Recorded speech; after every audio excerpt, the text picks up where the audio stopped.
سمجھ رہا ہے کہ بیت فلسطین کا مالک کون ہے؟ اسرائیل ہے.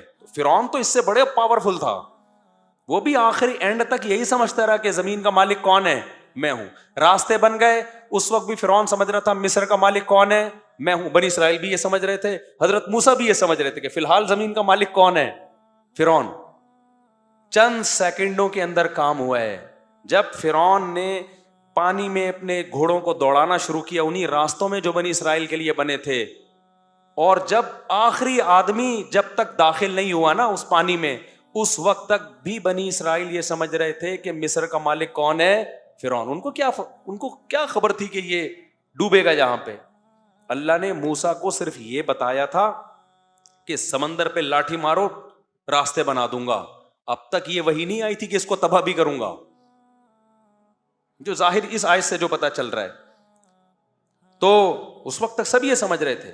این وقت پہ جب آخری شخص پانی کے اندر داخل ہوا ہے نا, اور اس امید پر کہ اب ہم وہاں سے نکل جائیں گے, اس وقت اللہ نے سمندر کے دو پارٹوں کو ملا کے بتا دیا ان الارض للہ, زمین کا مالک کون ہے؟ اللہ ہے. یورثها من یشاء من عبادہ, جس کو چاہتا ہے اپنے بندوں میں مالک بنا دیتا ہے. تو آج اسرائیل کا جو فلسطین پہ ظلم ہو رہا ہے, ان فلسطینیوں کے لیے دعا بھی کرو, مدد بھی کرو, جو کر سکتے ہو کرو, لیکن مایوس ہونے کی ضرورت نہیں ہے. دعائیں مت چھوڑو. کب سے دعائیں مانگ رہے ہیں, قبول نہیں ہو رہی. بھائی ہمارے لیے آزمائش ہے, اسلامی ملکوں کے لیے آزمائش ہے. ان کو تھوڑی چھوڑے گا اللہ, جو ہمارے حکمران جو کچھ کر رہے ہیں, ان کو بھی تو آزمائش میں ڈالا ہے نا اللہ نے, کہ کیا کر رہے ہیں. لیکن اس کا یہ مطلب نہیں ہے کہ بھائی فلسطین کی سرزمین کا یہودی مالک ہو گیا. اصل مالک کون ہے؟ اللہ ہے. اس نے وقتی طور پر کچھ ظالموں کے حوالے کی ہوئی ہے, تو ہم اپنا کام نہیں چھوڑیں گے. اور جب اللہ نے اپنا کام کرنا ہوگا, اس کو صدیاں اور سال نہیں چاہیے, وہ سیکنڈوں کے اندر نقشے کو تبدیل کر دے گا.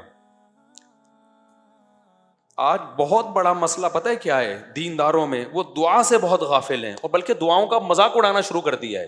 ابے یہ مولوی دعاؤں میں لگے رہتے ہیں, ابے یہ دعاؤں سے کیا ہوتا ہے, مولویوں نے لوگوں کو دعاؤں میں لگا دیا, نمازوں میں لگا دیا. اور جو ایسی باتیں کر رہے ہوتے ہیں وہ دعائیں بھی نہیں کر رہے ہوتے, یا تو کوئی بڑا تیر مار رہے ہو نا, کوئی تبدیلی کے لیے ایک نیا پیکج لے کر آئے ہوئے, وہ بھی نہیں کر رہے ہوتے, کچھ بھی نہیں کر رہے ہوتے. ایک دعائی تو رہ گئی ہے. دعاؤں سے کبھی غافل. میں نہیں کہتا کہ صرف دعا سے سب کچھ ہوتا ہے, اسباب بھی اختیار کرنے پڑیں گے, لیکن آج کسی حد تک اسباب ٹوٹے پھوٹے لنگڑے لولے اختیار ہوتے ہیں. دعاؤں سے کیا ہو رہے ہیں لوگ؟ غافل ہیں. تو دعا مانگنے کی عادت ڈالو. اور نبی صلی اللہ علیہ وسلم نے فرمایا کہ انسان کی دعا اس وقت قبول ہوتی ہے, صحیح حدیث ہے, کہ جب تک اس کے دل میں یہ خیال نہ آئے کہ میری دعا قبول نہیں ہو رہی. جب یہ خیال آتا ہے نا یار مانگ رہا ہوں قبول نہیں ہو رہی, پھر قبول نہیں ہوتی.